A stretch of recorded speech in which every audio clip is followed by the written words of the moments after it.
Do you want to build the ultimate F7C Hornet Mark II in Star Citizen? Well, I'll show you how to maximize your build for ultimate performance and minimum signature. I'll first go over the build with you, then show you how to optimize your power, and finally we'll go do a PvE mission to test out the F7C. For the F7C Hornet Mark II build, I'm going to use Urkel just to quickly demonstrate everything. For my weapons, you can see I equipped a nose turret. You can buy this turret at the moment. I bought mine at Serpent Station. I just equipped CF repeaters. All my weapons will be CF repeaters just because of their projectile speed. But if you want more damage, attritions can also be a pretty good option. I just prefer the CF repeaters for the moment. Maybe if you can find NDBs, then you can also equip those.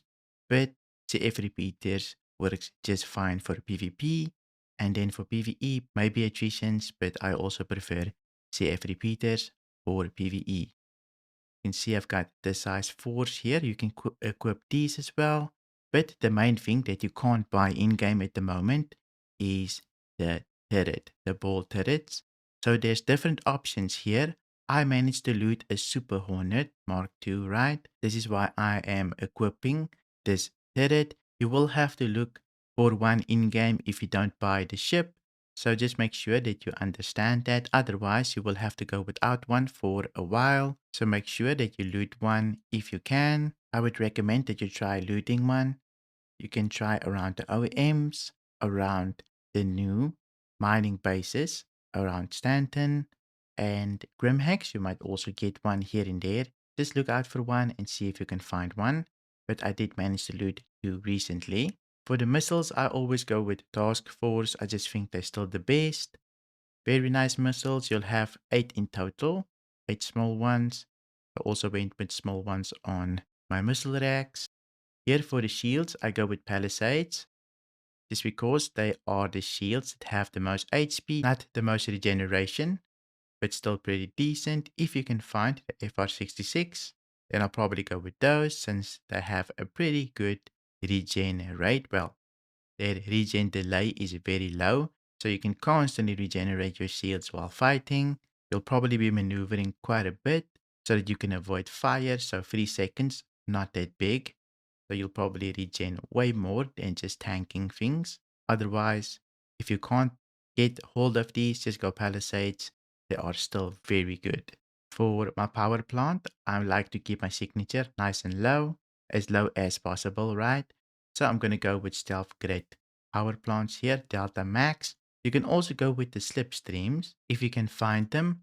But at the moment, they don't actually do anything. They don't give you more power, they just give you more signature.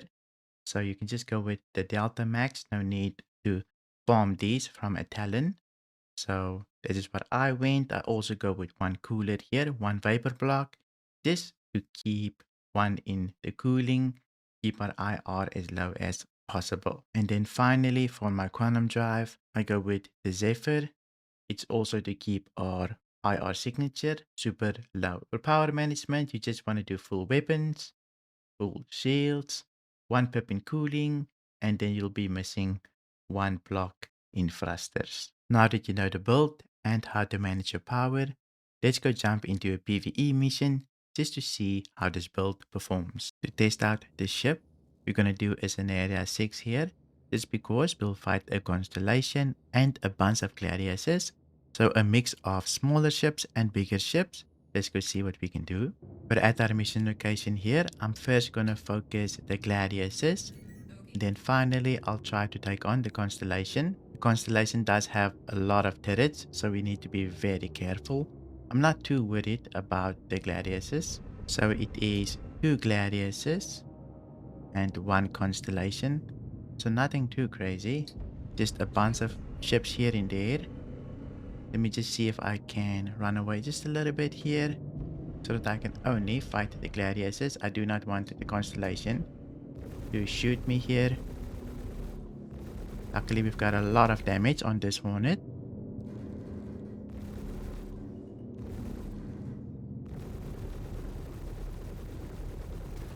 Here we go. First gladiator is dead. Here's the other gladius.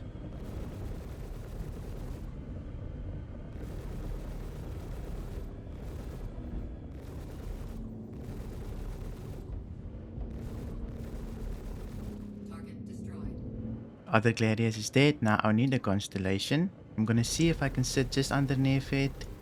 It does have quite a bit of damage and we don't have the biggest shields, right? But we should be able to sit right underneath it and completely deplete it. Since sure it has a turret right at the bottom here, but for the most part I don't think the turret really works.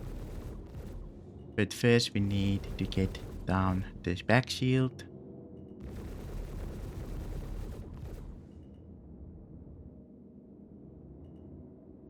We don't have the biggest capacitor though, only 50 at the moment.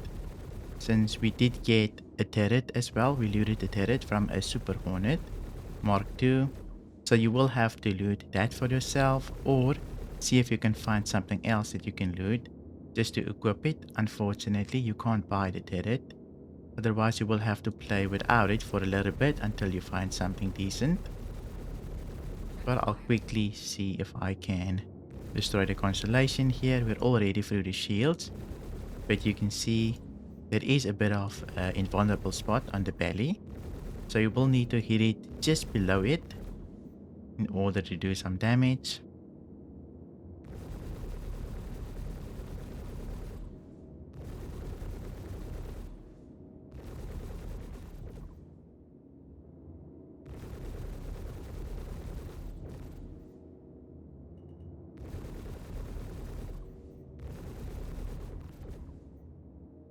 She's getting pretty red now. Definitely wasn't a difficult fight. We've got so much damage that the gladius is instantly popped. And Constellation should do the same. He's running. Let's see. There we go. Not too difficult with this ship at all. This was definitely a really good fight with this ship.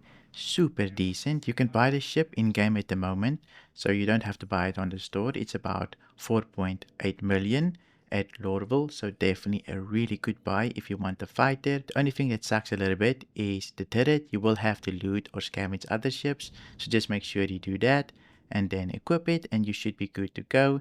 It might take you a little while to get. It's definitely one of the best ships to get in game at the moment. Good luck with finding that turret. I hope you enjoyed this loadout video. If you did, please leave a like, and if you want to see me take on a hammerhead with this ship, then you can watch this video right here. Thank you for watching and I'll see you in my next video.